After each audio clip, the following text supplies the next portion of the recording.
묵호항을 해양관광의 거점으로 육성하는 항만 재창조 1단계 사업이 지난해 마무리됐지만 후속 사업은 늦어질 전망입니다. 지난 2012년 발생한 강릉 옥계 시멘트 광산 붕괴 사고 조사 의혹에 대해 시민단체들이 재조사를 요구하는 공익감사를 감사원에 청구했습니다.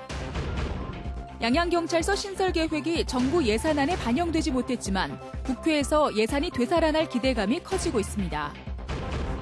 대학 수학 능력 시험이 이틀 앞으로 다가왔습니다. 내일은 오전에 학교별로 예비 소집을 실시하고 수험표를 나눠줍니다.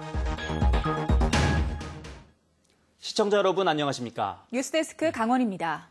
화물 수송 위주인 묵호항의 기능을 바꿔 해양 관광의 거점으로 육성하는 항만 재창조 1단계 사업이 지난해 마무리됐습니다.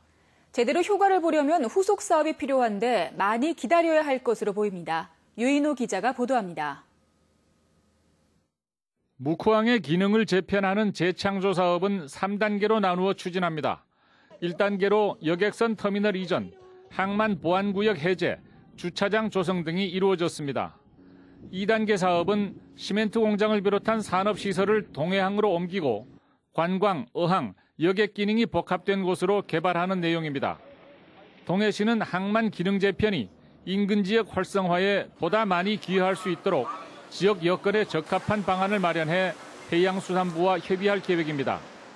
항만 기능을 재배치하고 가능한 도입시설을 검토하고 또 민자 유치 전략을 담은 그런 계획을 세우는 게 목표가 되겠습니다. 1단계 사업의 핵심인 여객선 터미널 이전의 효과가 기대에 미치지 못하면서 지역에서는 후속 사업의 조속한 추진을 기다리고 있습니다. 하지만 현실적으로 어려운 상황입니다. 산업시설을 이전하기 위해서는 동해항 확장이 선행돼야 하는데 민간 자본에 의존하는 부두 건설이 부진하기 때문입니다. 7개 부두 중에 사업자가 정해진 건 석탄부두 하나밖에 없고 그것도 2023년에나 완공이 가능합니다. 나머지 부두들이 석탄부두보다 앞서 완공되는 건 사실상 어렵기 때문에 묵호항은 적어도 5년 이상 이대로 갈 수밖에 없는 상황입니다. MBC 뉴스 유인호입니다. 지난 2012년 발생한 강릉 옥계 시멘트 광산 붕괴 사고 조사 의혹에 대해 지난주 집중 보도해드렸습니다. 지역 시민단체들이 감사원의 진상규명을 위한 공익감사를 청구했습니다. 이용철 기자가 보도합니다. 강릉 지역 시민단체들이 지난 한 달간 주민 340여 명의 서명을 받아 감사원에 라파잘라 시멘트 채석장 붕괴 사고 수사 재개를 청구했습니다. 시민단체들은 공익감사 청구서에서 2012년 8월에 발생한 라파잘라 시멘트 광산 붕괴 사고는 의혹이 완전히 해소되지 않은 채 미봉된 사건이라며 검찰 재조사를 요청했습니다. 사고 이후 열린 산림청 토론회에서 전문가들이 붕괴 사고 원인을 불안정한 산사면의 미보강으로 판단했지만 사고 조사에서 제외됐다고 주장했습니다. 또 재해 가능성이 큰 광산을 잘 관리하지 못해 발생한 사고가 자연재해로 결론이 났고 기소유예만 받았다고 강조했습니다. 라파잘라 시멘트 붕괴 사고는 축소 조사로 이루어졌으며 인재사고를 자연재해 사고로 축소 은폐 조사되었고 감사 청구를 통하여 반드시 밝혀져야 한다고 생각합니다. 감사원은 외부 전문가 등이 참여하는 감사청구 심사위원회를 열어 감사 실시 여부를 결정하게 됩니다. 시멘트 광산 붕괴 사고에 대한 감사 여부는 이르면 다음 달쯤 결정될 것으로 예상됩니다. 시민단체들은 감사원 감사 청구와는 별개로 청와대에도 진상규명을 위한 국민청원을 올렸습니다. MBC 뉴스 이용철입니다. 양양 지역의 경찰서 신설 계획안이 정부 예산안에 반영되지 못해 무산 위기에 놓였다는 소식을 얼마 전에 전해드렸습니다. 최근 국회에서 예산을 확보하려는 움직임을 보이고 있어 기대감이 되살아나고 있습니다. 김영호 기자가 보도합니다. 양양 지역은 속초 경찰서 산하의 지구대와 파출소 체계로 치안과 교통 질서가 유지되고 있습니다. 최근 들어 5대 범죄와 112 신고 건수도 증가하면서 양양 경찰서를 신설해야 한다는 목소리가 높아지고 있습니다.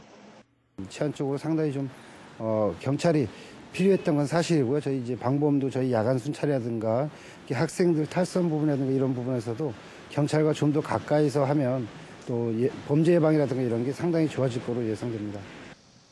양양경찰서 신설은 지난 7월 행정안전부의 심의까지 통과했지만 정부 예산안에 반영되지 못했습니다. 그러나 최근 국회 기획재정위원회에서 예산 수립을 긍정적으로 검토하고 있는 것으로 알려져 기대감이 되살아나고 있습니다.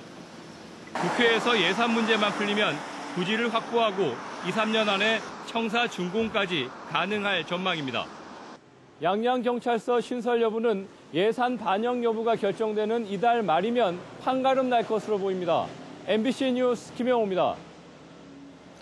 2019학년도 대학 수학능력시험이 이제 이틀 앞으로 다가왔습니다. 수능시험지가 도내 7개 시험지구에 도착했습니다. 이재규 기자가 보도합니다.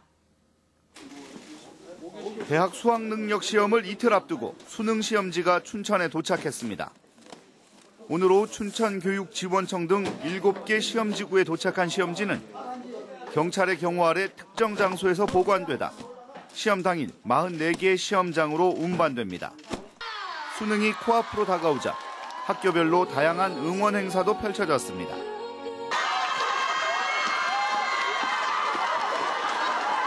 수험생들이 후배들 사이를 지나며 격한 응원을 받습니다. 수능 대박을 외치는 후배들의 목소리는 수험생들에게 큰 힘이 됩니다. 응원을 너무 많이 받아서 벅차기도 하고 뭔가 정말 잘 해낼 수 있을 것 같다는 느낌이 들어요. 1년간 수험생과 동거동락한 고3 담임 선생님은 시험 당일 제발 아프지 말라고 당부합니다. 당일날 감기 걸리지 않도록 컨디션 조절하는 것이 무엇보다도 더 중요합니다. 편안한 마음으로 시험 보기를 바라겠습니다. 수험생 여러분들 좋은 결과 있기를 기대합니다. 화이팅! 수능 하루 전인 내일은 오전에 각 학교별로 예비 소집을 실시해 수험표를 나눠주고 주의사항을 전달합니다. 수험생들은 시험 당일 오전 8시 10분까지 시험장에 입실해야 합니다. MBC 뉴스 이재규입니다.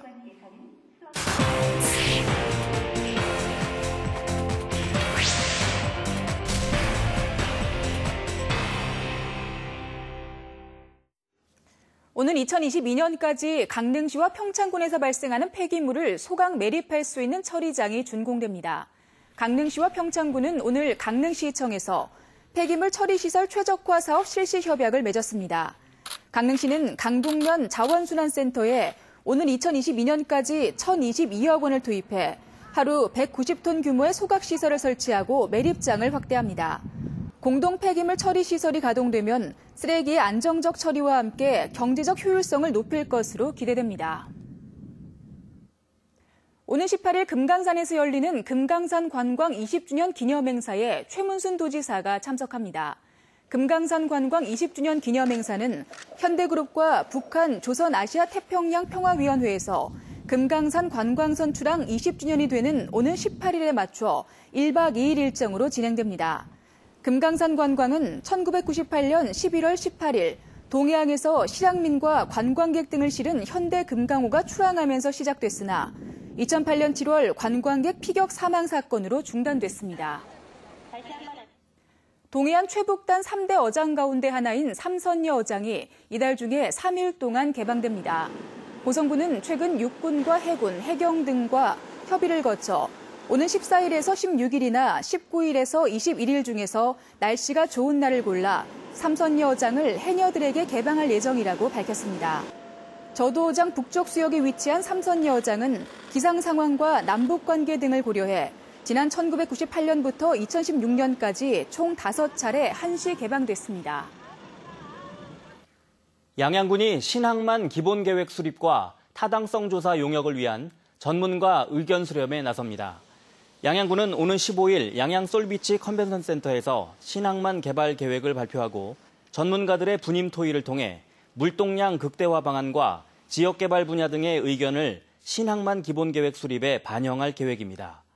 양양군은 지난 5월부터 손양면 일대에 신항만 개발계획 수립 용역을 진행하고 있으며 올 연말까지 수요 예측과 타당성 검증을 거쳐 제4차 항만 기본계획에 반영되도록 협의해 나갈 방침입니다. 강릉시가 민선 7기 첫 조직 개편에 따른 인사를 내일자로 단행합니다. 강릉시는 평생교육원과 차량 등록사업소, 상하수도 사업소를 신설하거나 별도 설치하고 주문진 보건출장소를 보건지소로 바꾸는 등 조직 개편에 따라 내일자로 인사 발령을 냈습니다. 마이스 산업과 기업 유치, 관광개발의 3개 분야 직위 공모에 따른 전보 인사는 내년 상반기 정기 인사에서 실시할 예정입니다. 뉴스를 마칩니다. 시청해주신 여러분 고맙습니다.